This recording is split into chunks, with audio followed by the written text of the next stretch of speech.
What's going on, guys? So today we're looking at a Benchmade Osborne's a 940-1. Although I'm not focusing so much on the knife just because I have done reviews on the 940 and the 943 and the like, but we're focusing on this CPM S90V. All right, so that's what this knife is sporting. Okay, so if you're familiar with the 940, the 940-1 just refers to this specific setup, which is carbon fiber handle scales, as well as the S90V blade. So the knife really is just a visual aid. A lot of people know about this knife already. Just want to focus right there on the blade steel. All right, CPM S90V. So just something to look at here while I'm talking about the steel. So S90V, or more specifically CPM S90V, or 420V, or CTS 20CP. What am I talking about? So when you talk about steels, it does get quite confusing. S90V or CPM S90V is what you guys will more than likely see this steel as, okay? It's what I pretty much have only had knives that have said S90V on the blade, just like this Benchmade. However, Crucible also calls this 420V. It's literally the exact same steel. So if you ever see that somewhere, 420V, by Crucible, it's the exact same stuff, okay? Just two different names for the same steel. Also, the CTS-20CP is an identical steel made by Carpenter, okay? A totally different company, but it's the same makeup. All right, now, to further confuse everyone, if you're talking about the performance of S90V, yes, it is better than S30V. The higher the number, generally speaking, the better that steel would be. Kind of like the case of AUS6 is not quite as good as AUS8. And as far as like edge retention and things like that. But the first thing I want to do to compare this steel, because a lot of people are familiar with some other ones, is M390 as well as M4 are pretty much the same as this. Now, from a technical standpoint, this has better edge retention, and I believe it even has better stain resistance than, let's say, M4. But most people would probably not know the difference, including myself. Okay, I've had blades before with M390, I've had blades before with M4, and I've had a couple different blades with CPM S90V. And to be honest, from memory, they're all just amazing steels. Okay, what sets S90V apart from, say, S30V is that extra wear resistance, that extra edge holding capability. The reason for this is because it has 9% vanadium. All that extra vanadium helps with that edge retention and that wear resistance, okay? S90V stays sharp like forever. It is absolutely ridiculous. Now, that being said, there's two major downfalls to this steel, and there's a reason why you don't see it on cheaper knives, okay? S90V is almost never offered on a knife for less than like $150, $175. You just don't see it. The major reason is it's very, very hard to grind. Okay, I don't have personal experience with this, I'm not a knife maker, but I've heard from multiple sources over the years that it is a huge pain. That's why a lot of custom knives are not in S90V, and that's why you see much higher premiums on S90V blades through different manufacturers, okay? Extremely hard to grind. Also, as you can imagine, it's very hard to sharpen, okay? Only once in my life have I had a blade with S90V that got dull enough where I needed to sharpen it. Okay, maybe a little neglect where I wasn't stropping it as often as I should have and I was using it a lot, and it was a huge pain. And to this day, I'm pretty sure I didn't get an awesome edge on it. I got a usable cutting edge, but I don't remember it being like, you know, razor sharp. So if you have a lack of sharpening skills, you're gonna have a huge problem getting an edge back on that knife, okay? So don't let it get so bad that it actually needs to be sharpened.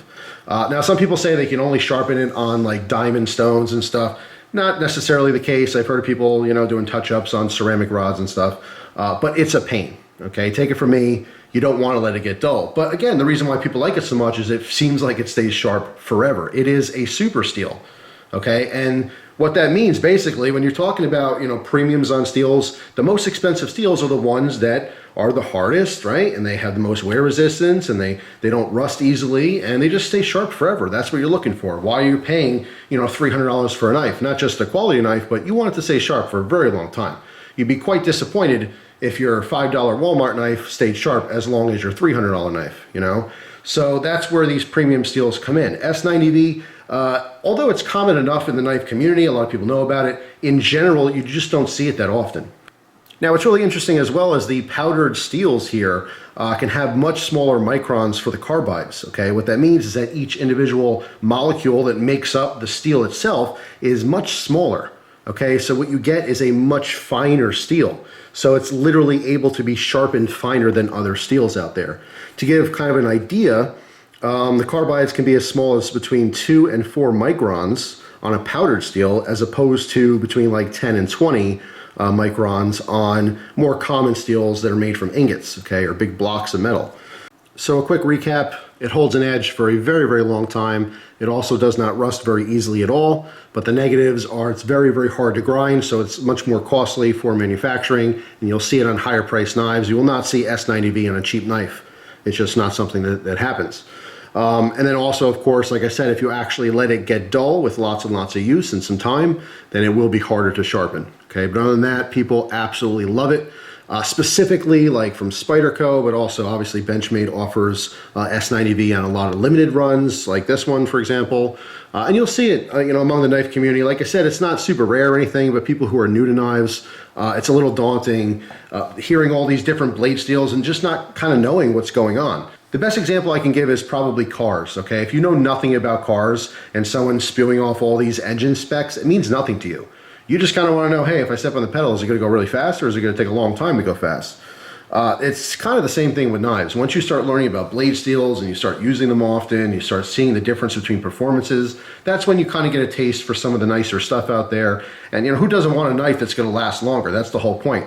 You pay these premiums so you have a blade steel that not only gets razor sharp, in some cases can literally get sharper than softer steels. Okay, so that's the advantage there, but also obviously stay sharp for a very long time. Something like this, if you were just using this for just, you know, an EDC knife, but you really don't use it for work or anything, it's just the occasional, you know, cutting, this can last you like a year or two before you ever have to even sharpen it. And again, as far as comparing it to other steels, S30V probably being one of the most popular out there. If you happen to like that and think that stays sharp for a very long time, you would be even more impressed with the S90V. Okay, and if you're familiar with M4 or M390, it's about the same, and unless you use your knives like every single day, all the time, you probably won't notice the difference between these three. But you know, they're all up there in the upper echelon of premium steels. There's actually a lot of people out there that know a heck of a lot about knife blade steels, okay? Some of these people are knife makers because literally they have to work with it. It's the medium they work with every single day, so they have a lot of hands-on experience with stuff like that. But some people take it as a separate hobby within a hobby. Okay, there's people out there that buy knives and use them. There's people that buy knives and collect them. And trust me, there's people that buy knives and use them, but they study this stuff. They know every blade steel out there. They could tell you the chromium content, the vanadium, you know, and how much carbon's in it and all the rest of the stuff. You know, it's all by memory. So there's people that really know their stuff. So like I said, if you have any other questions, feel free to ask in the comment section. I'm sure someone will chime in. But you can also get information from the forums like bladeforums.com or knifeforums.com. There's a bunch of them out there. Take everything you hear with a grain of salt. Not everyone knows what they're talking about, including myself. I'm not always right. I'm not perfect. But I'm fairly certain that this information I just gave you is in fact correct. So that's it for now. Thank you very much for watching. Write down in the comment section if you happen to EDC a knife with S90V, and if you do, what is it? I'd love to know. Hope you guys have a wonderful day, and I'll see you tomorrow with a new video. Take care.